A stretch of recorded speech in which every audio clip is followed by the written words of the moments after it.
Coulomb's law क्या कहता है, यानी इंटरेक्शन बिटवीन टू चार्ज।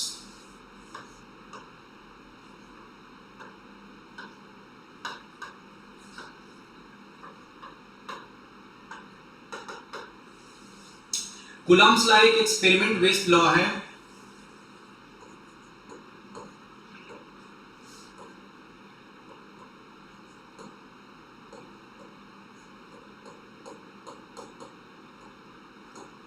जिसे डिराइव करने की जरूरत नहीं है। However to satisfy your physics ego, आप इसे गॉस लॉ से डिराइव कर सकते हैं। आपको लगे कि आप फिजिक्स पढ़ रहे हैं और ऐसे कैसे डिराइव नहीं कर सकते, कर लो भाई, गॉस लॉ से करने की डिराइव। बट जरूरत नहीं है, क्योंकि ये फैक्ट बेस्ड लॉ है, एक्सपेरिमेंट बेस्ड लॉ है। ठीक है, जो वेल एस्टेब्लिश्ड है, इसमें आपके मॉडिफिकेशन की जरूरत नहीं है। या ये कैसे आया, आपके सलाह की जरूरत इनफैक्ट कहें अगर लिटरली तो कूलम्ब को नहीं है। कूलम्ब ने जो कर दिया कर दिया, ये लॉ है और लॉ को आप ब्रेक नहीं कर सकते, लॉ को मॉडिफाई नहीं कर सकते। सो ये कहता क्या है, ये देखो, ये कहता है कि कंसीडर करो free space, space 3 dimensional 2 dimensional है ना। जनरली 2 डायमेंशनल प्लेन होता है, 3 डायमेंशनल स्पेस होता है ना, 3 डायमेंशन जिसका हो। बोर्ड पे 3 डायमेंशन तो दिखा नहीं सकते, तो उस स्पेस को हम 2 डायमेंशन में दिखाते हैं। लेकिन आप ये ना समझें कि ये प्लेन है, ये स्पेस है। तो कंसीडर करते हैं कि दो चार्ज पार्टिकल किसी पॉइंट ए पर, एक चार्ज है Q1 और किसी दूसरे पॉइंट B पर, जो कि एक ही लाइन में नहीं है, चार्ज है Q2, और इन दोनों के बीच का जो परपेंडिकुलर डिस्टेंस है, यानी जो मिनिमम डिस्टेंस है, जिसे आप डिस्प्लेसमेंट कर सकते हैं, वो समथिंग r है। ठीक है, ये किसी स्पेस में है ऐसा। और जब स्पेस की बात करते हैं तो आप जनरली ये समझते हैं कि वहां एयर भी नहीं हो, हालांकि यहां पर एयर अलाउड है इन स्पेस। इस स्पेस में अगर एयर आ भी जाए तो इलेक्ट्रोस्टैटिक फोर्स पे कोई फर्क पड़ने वाला नहीं है। वो आगे हम समझेंगे, एक टर्म है डाइलेक्ट्रिक कांस्टेंट, उसका वैल्यू 1 होता है एयर के लिए भी और फ्री स्पेस के लिए भी। ठीक है, हाँ, या इस स्पेस में कोई और चार्ज नहीं है, मतलब यही दोनों है बस। तो कूलम्ब्स कहता है कि ये दोनों अट्रैक्ट करेंगे या रिपेल करेंगे, ये तो डिपेंड किस पर करता है, इनके नेचर पर, जो हमने इसके फर्स्ट प्रॉपर्टी में देखा था। फिलहाल यहाँ क्या होगा, रिपल्सन होगा। Q1 Q2 को रिपेल करेगा, Q2 Q1 को रिपेल करेगा। ये रिपल्सन और अट्रैक्शन बहुत छोटी सी चीज है। अगर सेम चार्ज है तो वो रिपेल करेंगे और अपोजिट चार्ज है तो अट्रैक्ट करेंगे। बट न्यूटन्स लॉ, जो थर्ड लॉ उसका है, वो कहता है कि दोनों चाहे रिपेल करे या अट्रैक्ट करे, फोर्स अगर दो लग रहा है तो वो आपस में इक्वल और अपोजिट होगा। मींस अगर Q1 Q2 पर फोर्स लगाएगा समथिंग F1 2, यानी फोर्स ड्यू टू 1 ऑन 2, तो 2 भी 1 पर फोर्स लगाएगा, लेट अस से F21। तो न्यूटन्स लॉ क्या कहता है, third law of motion, I mean Newton की बात कर रहा हूं मैं, वो इक्वेशन ऑफ मोशन की बात नहीं, लॉ लिखा है मैंने, इक्वेशन नहीं लिखा है, mind it. Third law of motion क्या कहता है कि F21 will be equal and opposite to 1 2। और जैसा कि आपको पता है कि फिजिक्स में नेगेटिव का मतलब केवल नेचर होता है, कम या ज्यादा नहीं होता है, तो इसे हम कह सकते हैं कि ये कॉमन फोर्स F के इक्वल होगा। ठीक है, फिर से समझो, कभी कभी चीजें क्या होती है, कॉम्प्लेक्स हो जाती है सिंबल के चक्कर में। मैं इसे सिंपलीफाई करता हूं। दो चार्ज पार्टिकल है Q1 and Q2। Q1 Q2 पर फोर्स लगाएगा, Q2 Q1 पर फोर्स लगाएगा। फोर्स का डायरेक्शन क्या होगा, रिपल्सन का, क्योंकि दोनों सेम चार्ज है। अब मैंने सिंबल लिया, इसे मैं डिटेल में समझाऊंगा अभी, जब हम इसके वेक्टर फॉर्म में इसे हम लिखेंगे, एक्सप्रेस करेंगे कूलम्ब्स लॉ को, तो डिटेल में हम देखेंगे कि F21 का क्या मतलब है, वहां मैं लिख भी दूंगा। फिलहाल आप इसे सुन लो। F21 डायरेक्शन से पता चल रहा है कि 1 पर जो 2 फोर्स लगाएगा उसे मैंने F21 कहा। सिमिलरली 2 पर जो 1 फोर्स लगाएगा उसे मैंने F12 कहा। ठीक है, न्यूटन्स थर्ड लॉ कहता है कि फिजिक्स में जितने भी फोर्स, हो फिजिक्स ही क्यों, यूनिवर्स में जितने भी फोर्स हैं वो हमेशा आते हैं पेयर में, फोर्स कभी अकेले नहीं आता। अगर मैं इस बोर्ड को पुश करूं तो बोर्ड ने भी मुझे पुश किया होगा। ठीक है, फोर्स कभी अकेले नहीं आता। अगर मैं ऐसे स्ट्रेट खड़ा हूं तो इसके पीछे रीजन केवल फ्रिक्शन नहीं है, ग्रेविटी भी है। अगर ग्रेविटी ना हो तो मैं फिर और नीचे नीचे नीचे नीचे या तैरता रहूंगा फिर, है ना, स्विम करता रहूंगा एयर में। फिलहाल थर्ड लॉ ऑफ मोशन कहता है कि दो फोर्स हमेशा इक्वल और अपोजिट होते हैं और उनका मैग्नीट्यूड सेम होता है, तो इसके मैग्नीट्यूड को मैंने एफ कर दिया। अब यहां से कूलम्स आ जाता है। कूलम्ब कहता है कि force between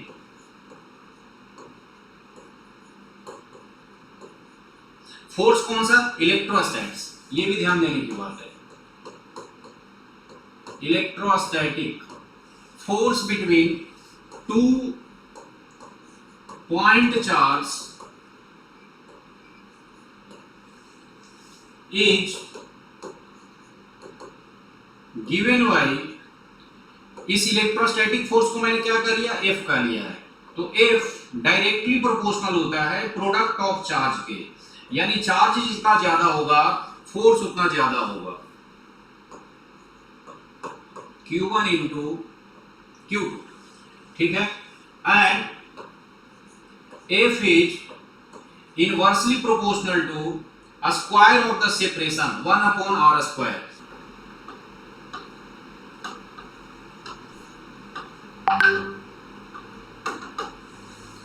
So it was like F is directly proportional to product of the charge and F is inversely proportional to a square of separation of the charge, provided charges are in free space, point charge Q1 and Q2 are in free space. With the help of diagram, we can understand that Q1 is at some point A and Q2 is at some point B, and the separation between A and B, that is Q1 and Q2, is R, and they are in free space. When we say free space in electrostatics, it is different than the normal talking of a space. That is, here even if there is air, there is no effect on the electrostatic properties of a space, जबकि gravitation में क्या होता है कि air को भी neglect करते हैं, अदरवाइज उसका रेसिस्टेंस बॉडी के ग्रेविटी पर काम करेगा। So according to Coulomb's this is the law. If combine, अगर आप इसे कंबाइन कर दें तो हमें मिलने वाला है कि F is directly proportional to Q1 Q2 upon R square, which becomes एक कांस्टेंट आ जाता है एज यूजुअल, और उस कांस्टेंट को हम कूलम्ब्स कांस्टेंट कहते हैं। K से लिखा जाता है इसे K Q1 Q2 upon R square, where on the behalf of experiment K का वैल्यू एज पर कूलम्ब 9 इंटू 10 का पावर 9। यहाँ पर एक छोटा सा मिनी क्वेश्चन मैं तैयार करता हूँ जो नीट और जे मेन में अक्सर पूछा जाता है। कूलम्ब कांस्टेंट का यूनिट क्या होगा? यूनिट मैंने अभी यहाँ छोड़ रखा है। देखो यूनिट एट ए टाइम कैसे डिराइव किया जा सकता है। अगर आपको फॉर्मूला पता है कि F equal to K Q1 Q2 upon R square होता है, तो यहाँ आप सबके यूनिट पुट कर दो जो मालूम है आपको, और K का मिल जाएगा। K को आप लिख सकते थे F R square upon Q1 into Q2। Force का क्या होता है? न्यूटन। R का मीटर, तो ये हो गया newton metre square upon coulomb into coulomb, coulomb square, newton metre square upon coulomb square, that is newton metre square per coulomb square. So this is the unit, newton metre square per coulomb square. इसे आप रट नहीं सकते क्योंकि ऐसे बहुत सारे constant मिलेंगे, बहुत सारे टर्म्स मिलेंगे, but we can derive at the time कि किसी भी क्वांटिटी का यूनिट और डायमेंशन क्या होगा। सो K इज 9 इंटू 10 का पावर 9। इवन इसे भी आपको याद रखने की जरूरत नहीं है, अगर न्यूमेरिकल पूछा जाएगा तो उसमें ये दिया रहेगा, बट यू आर सपोज्ड कि 2-4 न्यूमेरिकल करने के बाद ये वैल्यू आपको याद हो जाए, है ना। K को जिस एक्सपेरिमेंट के बिहाफ पे कूलम्ब ने डिराइव किया था इतना वैल्यू, उसमें एक टर्म है जिसका नाम है परमिटिविटी। क्या नाम है इसका? परमिटिविटी। और इसके लिए ग्रीक सिंबल है आपको पता ही है कि अल्फ़ाबेट बहुत ज़्यादा बीजी है। लाइक कुछ क्वांटिटीज को तो हम इतना बार यूज करते हैं, जैसे एक्स है, अब एक्स को कभी डिस्टेंस मान लेते हैं, जो भी अननोन रहे उसे एक्स कह लेते हैं। आप कहेंगे कि सारे क्या बीजी हैं, बिल्कुल। ए से शुरू कर लो, A for acceleration, B some constant, C coulomb का unit, D distance and so on, कोई भी फ्री नहीं है। तो क्या किया जाता है कि ग्रीक लेटर्स को यूज किया जाता है। यहाँ पे ये ग्रीक लेटर एप्सिलॉन है, इसे कहा जाता है permittivity. Actually Coulomb's law free space के लिए वैलिड है। In fact valid in the sense इस चैप्टर में हमारे सिलेबस में कूलम्स लॉ को हम फ्री स्पेस के लिए पढ़ने वाले हैं। अगर कोई न्यूमेरिकल या कोई ऐसा केस आता है जिसमें फ्री स्पेस की बजाय वाटर या कोई और मीडियम होगा, तो उसके लिए हम इसे मॉडिफाई कर देंगे। इन जनरल एप्सिलॉन को परमिटिविटी कहा जाता है, और एप्सिलॉन नॉट को परमिटिव, इसे एप्सिलॉन नॉट पढ़ा करेंगे, इसे परमिटिविटी ऑफ फ्री स्पेस कहा जाता है।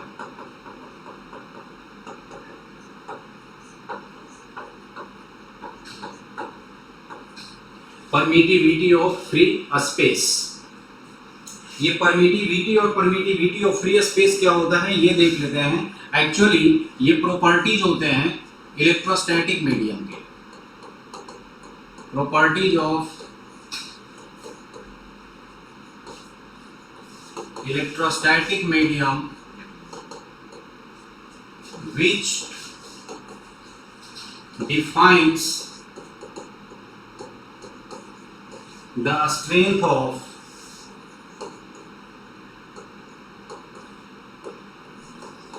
that medium in terms of electric field lines। बहुत ज्यादा डिटेल में जाने की जरूरत नहीं है इसके लिए, है ना। फिलहाल इस पॉइंट पे इतना याद रखना इंपॉर्टेंट है कि ये जो परमिटिविटी होता है एप्सिलॉन, ये प्रॉपर्टी होता है इलेक्ट्रोस्टैटिक मीडियम का। जैसे ये जी होता था, कैपिटल जी ग्रेविटेशनल कांस्टेंट, ये ग्रेविटेशनल फील्ड का होता है। सिमिलरली म्यू आप लेते हैं रिफ्रैक्टिव इंडेक्स, ये ऑप्टिकल मीडियम का होता है। वैसे ही ये प्रॉपर्टी है। जब डिटेल की जरूरत पड़ेगी कैपेसिटर चैप्टर में, तो वहां हम इसे डिटेल में स्टडी करेंगे। फिलहाल वापस लौटते हैं कि इसका यूनिट और डायमेंशन क्या होगा। और याद करो कि मैंने कहा था कि एप्सिलॉन नहीं, हम एप्सिलॉन नॉट में इंटरेस्टेड है। तो ये किसका परमिटिविटी होगा, जब यहाँ पे जीरो लग गया है तो ये परमिटिविटी ऑफ फ्री स्पेस है। और इसकी जो वैल्यू एक्सपेरिमेंट के बिहाफ पे आती है वो आता है 8.85 इंटू 10 का पावर -12। ये भी आपको रटने की जरूरत नहीं है, क्योंकि ये यूनिवर्सल कांस्टेंट है, और यूनिवर्सल कांस्टेंट जितने भी हैं ये आपके बुकलेट में यानी क्वेश्चन पेपर में सबसे फ्रंट पेज पे दिए हुए होंगे, तो आपको इसे रटने की जरूरत नहीं है। हाँ, नीट और जेईई का फेवरेट क्वेश्चन क्या बनता है कि आपसे पूछेगा कि परमिटिविटी का यूनिट क्या है, कि कूलम्स लॉ को वेक्टर फॉर्म में कैसे लिखा जाए।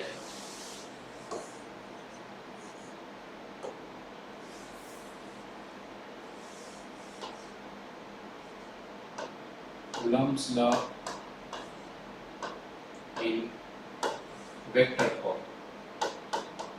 न्यूमेरिकल जो भी सॉल्व होंगे वो कूलम्स लॉ स्केलर फॉर्म में सॉल्व हो जाएगा, बट डेरिवेशन ये अलग से पूछा जाता है बोर्ड के स्टूडेंट से कि कूलम्स लॉ को डिराइव करके दिखाओ वेक्टर फॉर्म, है ना। तो थोड़ा सा हमें वेक्टर का नॉलेज यहाँ होना चाहिए, और वो ये होना चाहिए कि अगर तीन वेक्टर एक दूसरे तीसरे से कनेक्टेड हों तो उनका रिजल्टेंट क्या होता है और यूनिट वेक्टर कैसे लिखा जाता है। सो कंसीडर करते हैं, consider 2 point charge in free space as shown. अब यहाँ एज शोन में क्या क्या है कि ये अपना एक 3 डायमेंशनल स्पेस है, और बोर्ड पे मैं उसे केवल 2 डायमेंशन में ही दिखा सकता हूँ, बट ये स्पेस है, ये प्लेन नहीं, ठीक है। ये ओरिजिन है इस स्पेस का, कोई पॉइंट है fix point, and let us से कि एक जो चार्ज पार्टिकल है वो समथिंग r1 डिस्टेंस पर है यहाँ पर, और ये पोजीशन है लेट अस से पॉइंट ए है, और यहाँ पर चार्ज है q1। सिमिलरली दूसरा पॉइंट है बी और यहाँ पर चार्ज है Q2 और ये जो डिस्टेंस है यहाँ से पोजीशन है ये है R2, ठीक है। ये वेक्टर R1 था और वो वेक्टर R2 है। तो इस चीज़ को भी समझा देंगे। आयत शून्य का मतलब हुआ कि हमने डायग्राम में दिखा दिया कि ये जी एक्स एक्सिस है, ये वाई एक्सिस है और जेड एक्सिस पे परपेंडिकुलर है जो कि अंडरस्टूड है और ओरिजिन से दोनों का पोजीशन R1 और R2 है। तो इस R1 R2 को भी लिख देंगे कि given R1 and R2 are position vectors of given point charge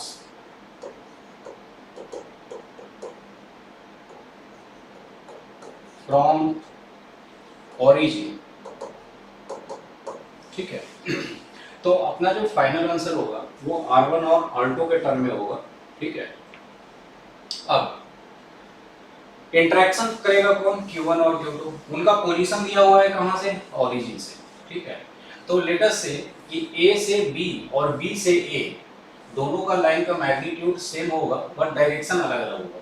तो अगर हम A से B की तरफ जा रहे हैं ये, तो लेट अस से कि इसे मैं कर लेता हूँ, यानी मैं 1 से 2 की तरफ जा रहा हूँ तो इसे मैं कर लेता हूँ 1 2।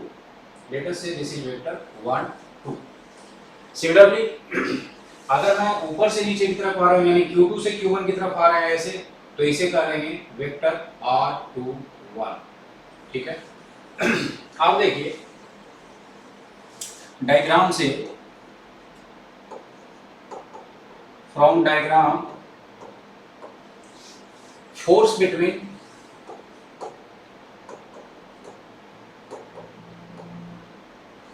Q1 and Q2,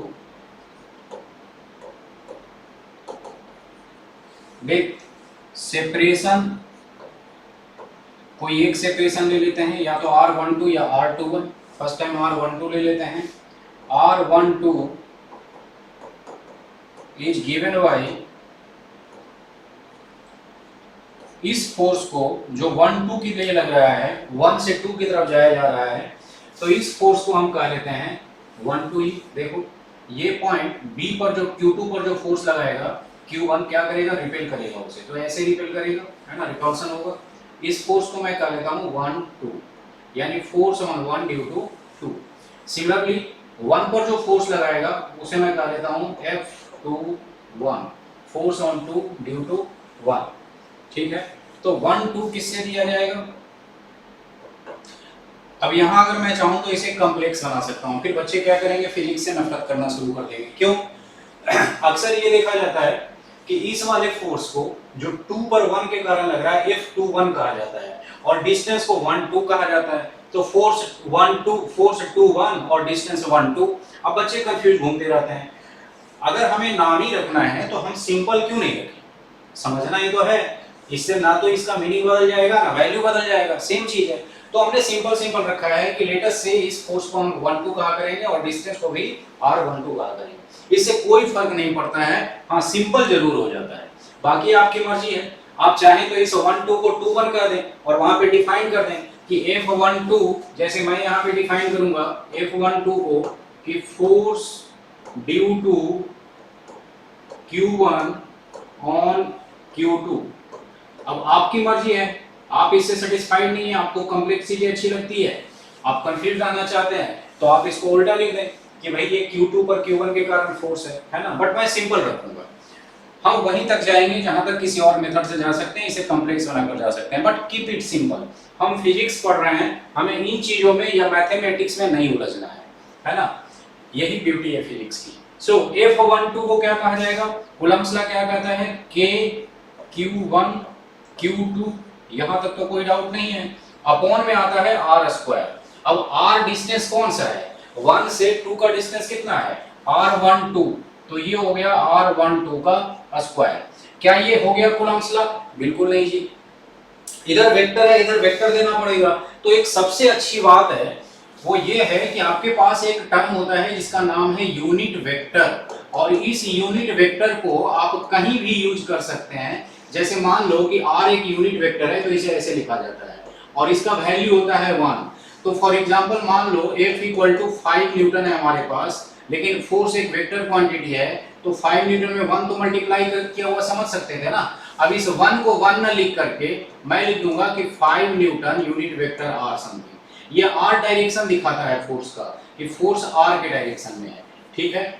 सो यहाँ पर क्या है कि यूनिट वेक्टर को न केवल इसका वैल्यू 1 होता है, बल्कि इसे ऐसे भी लिखा जाता है कि वेक्टर डिवाइडेड बाय मैग्नीट्यूड। ये छोटा सा चीज आपको याद रखना है, किसी भी वेक्टर को उसके मैग्नीट्यूड से डिवाइड कर देंगे तो हमें उसका वैल्यू 1 मिलता है और उसे हम यूनिट वेक्टर कहते हैं। तो यहां भी मैं यूनिट वेक्टर पुट कर देता हूं और इस यूनिट वेक्टर का नाम भी क्या होगा, 1 2, यानी डायरेक्शन क्या होगा 1 से 2 की तरफ। देखो बहुत सिंपल सी चीज है ना, मैं बाकी चीजें अभी यहां से हटा देता हूं,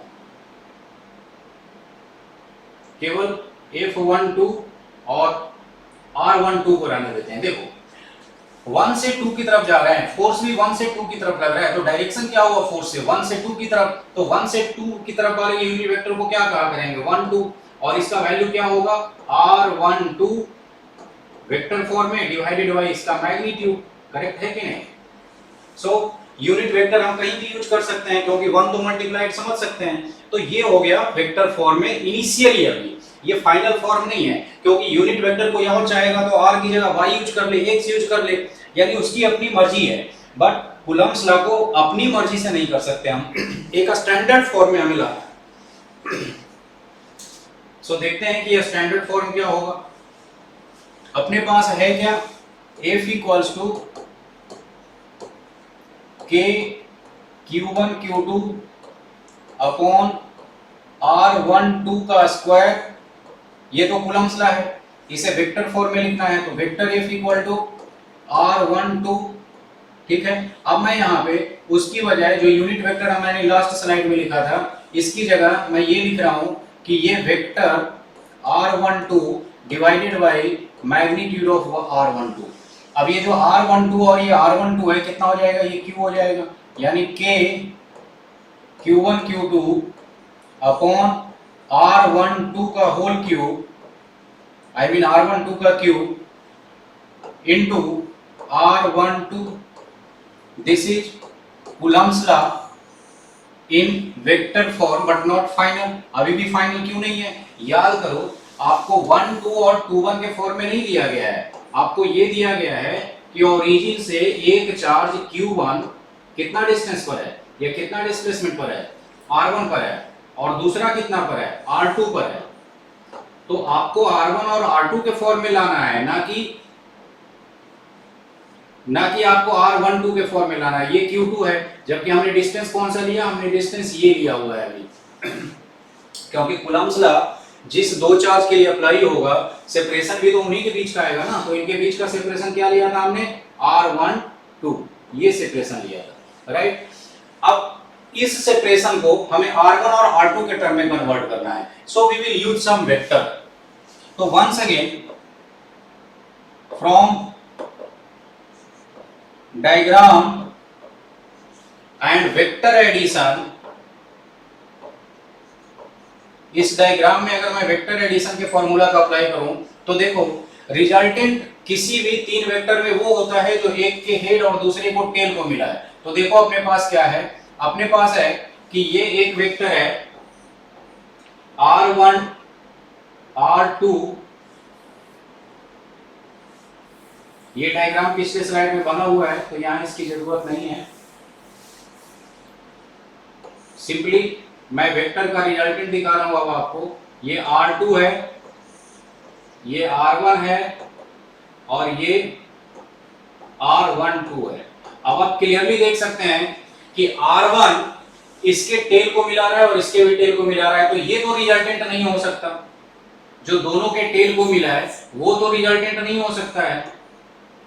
ये वेक्टर है R2, ये वेक्टर है R1 और ये वेक्टर है R12। आपको बस इतनी सी बात याद रखनी है कि वेक्टर रिजल्टेंट वो होता है जो एक के हेड और दूसरे को टेल को मिला है। तो क्लियरली R2 है, ये R2 जो दिख रहा है ये देखें आप, R2 R1 के टेल को मिला रहा है जबकि R12 के हेड को मिला रहा है।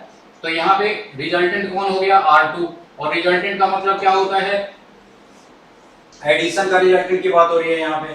तो R2 equals to R1 plus R12, ठीक है। बट हमें क्या चाहिए, हमें R12 चाहिए, क्योंकि यहाँ फॉर्मूला में हमें R12 पुट करना है। तो R12 क्या हो गया बच्चे, R12 हो गया जी R2 माइनस R1, ठीक है कि नहीं,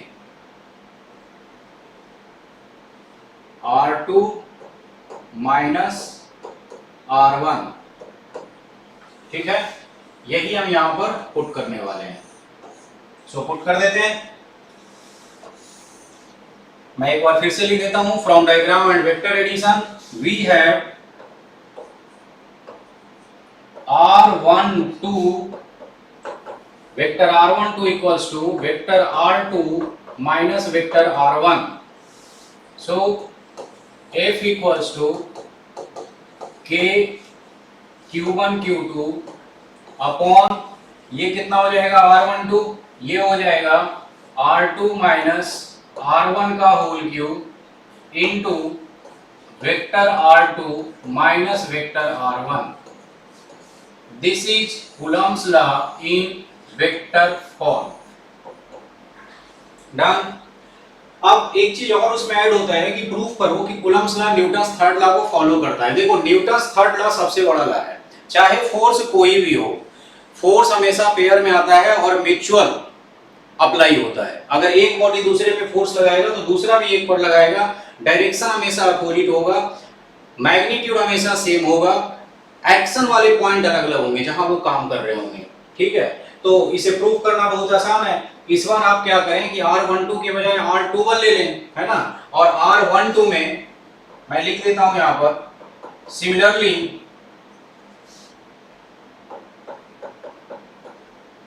it can be proved that और derived कि ये कौन सा फोर्स था, ये फोर्स अपना F की बजाय कौन सा था, F12 था। जहां जहां भी F है ये कौन सा फोर्स है, F12 है, ठीक है कि नहीं। तो ये हो जाएगा कि F12 अभी हमने डिराइव किया था, तो F21 equals to it can be proved that F21 equals to ये K तो वही रहेगा, Q1 Q2 वही रहेगा, यहाँ पर क्या हो जाएगा R2 माइनस R1 की जगह R1 माइनस R2 का होल क्यूब हो जाएगा, और यहाँ पे क्या हो जाएगा R1 माइनस R2 हो जाएगा। इस बार डायरेक्शन चेंज हो जाएगा इनका, ठीक है। ये हो गया F21। अब न्यूटन्स लॉ क्या कहता है, न्यूटन्स लॉ कहता है कि ये दोनों इक्वल और अपोजिट होंगे। एक बार इंप्रूव कर लें, जहां जहां F लिखा हुआ है वो एक्चुअली F12 है ना। हाँ यहाँ देखो सही है F12, ये सारे F12 है, ठीक है। डन। सो नेक्स्ट पॉइंट है कि कूलम्स लॉ फॉलोज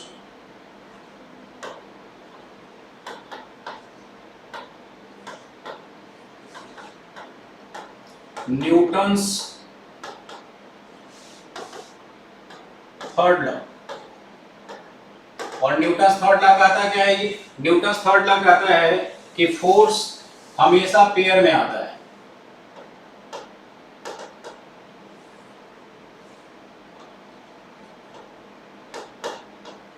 ठीक है।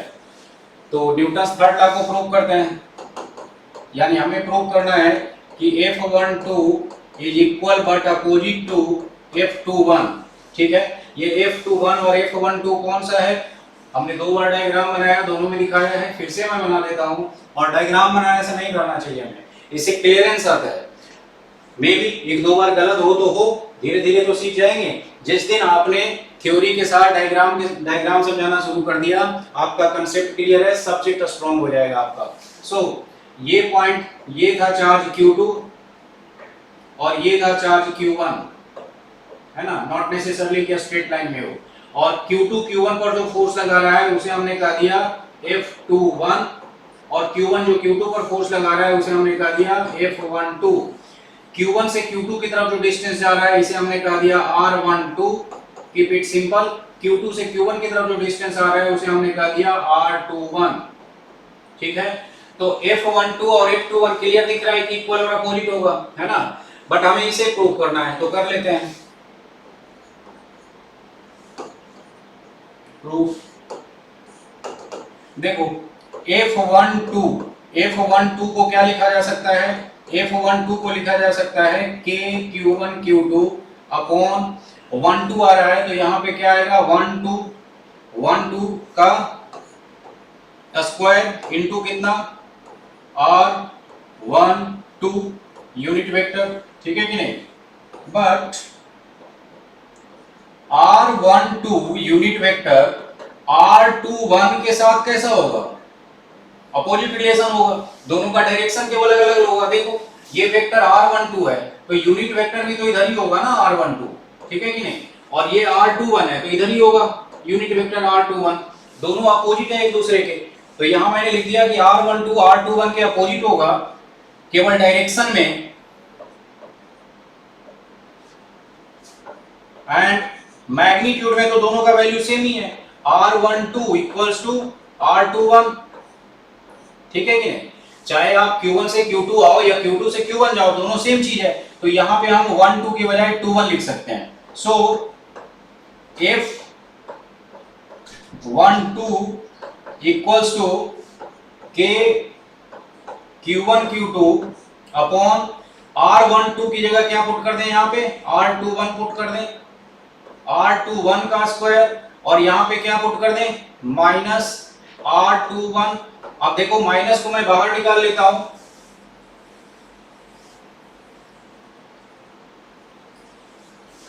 तो क्या हो जाएगा वो, और F12 equals to minus K Q1 Q2 upon R21 का square into unit vector R21। Clearly ये किसके इक्वल है, ये -2 F21 के इक्वल है, यानी क्या प्रूफ हो गया कि F12 इक्वल्स टू -F21, दोनों डायरेक्शन में अपोजिट होते हैं, मैग्नीट्यूड में सेम है। This was Coulomb's law in vector form.